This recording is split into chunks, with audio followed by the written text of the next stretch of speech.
c'est suite à une gestion qu'on a trouvée pas saine de monsieur le maire.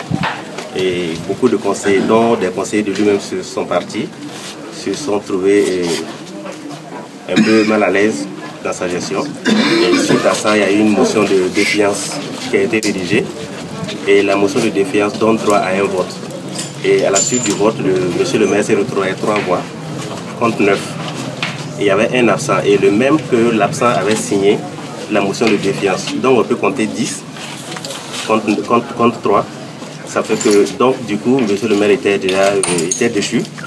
Donc c'est suite à cela, quand on est ressorti des votes, on a été menacé sur place.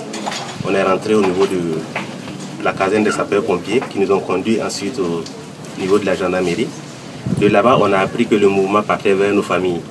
Donc on a appelé au niveau du numéro 17 où on a signalé. Ils nous ont dit d'attendre. Ça a pris plus de 30 minutes, il n'y a pas eu de réaction.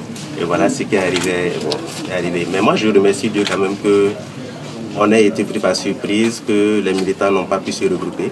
Parce que s'ils avaient pu le faire, je ne sais pas ce que allait advenir.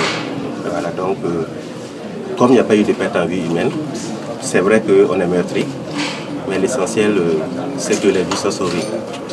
Dès lors que le haut-commissaire nous a appelé pour la conciliation, et ce même jour, on a signifié cela à monsieur le haut-commissaire en lui disant qu'il y a des menaces, il y a des saccages qui étaient planifiés, il y a des réunions qui étaient faites dans le quartier.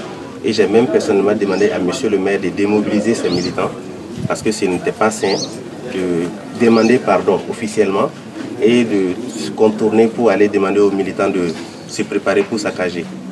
Donc sur place, le haut-commissaire, bon, peut-être qu'il n'a pas très bien compris la menace, il a trouvé que c'était peut-être au niveau de la mairie, donc on a délocalisé le vote qui devait se tenir à la mairie pour le haut-commissariat.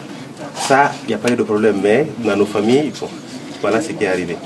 Sinon, on avait senti la menace et on avait même averti.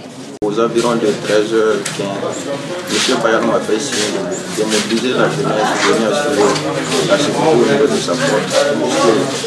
Il y a eu des problèmes entre les conseillers, donc les partisans de l'autre camp ont essayé de passer dans les concessions, essayer de s'aggraver. Dès notre arrivée, à peine 5 minutes, ils sont arrivés, ils avoisinaient les 60, ils sont arrivés à Moukou avec des armes blanches, tout ce qui était prêt pour blesser, saccager. Ils sont arrivés, nous on était là, on tirait même 3 coups de feu. Nous on a essayé de replier, ils sont arrivés, ils ont escaladé le mur, rentré, percer les fenêtres et puis mettre feu à la maison. Dès qu'ils ont fini leur acte, ils sont repartis. Nous aussi on a essayé de se mobiliser pour mettre le feu.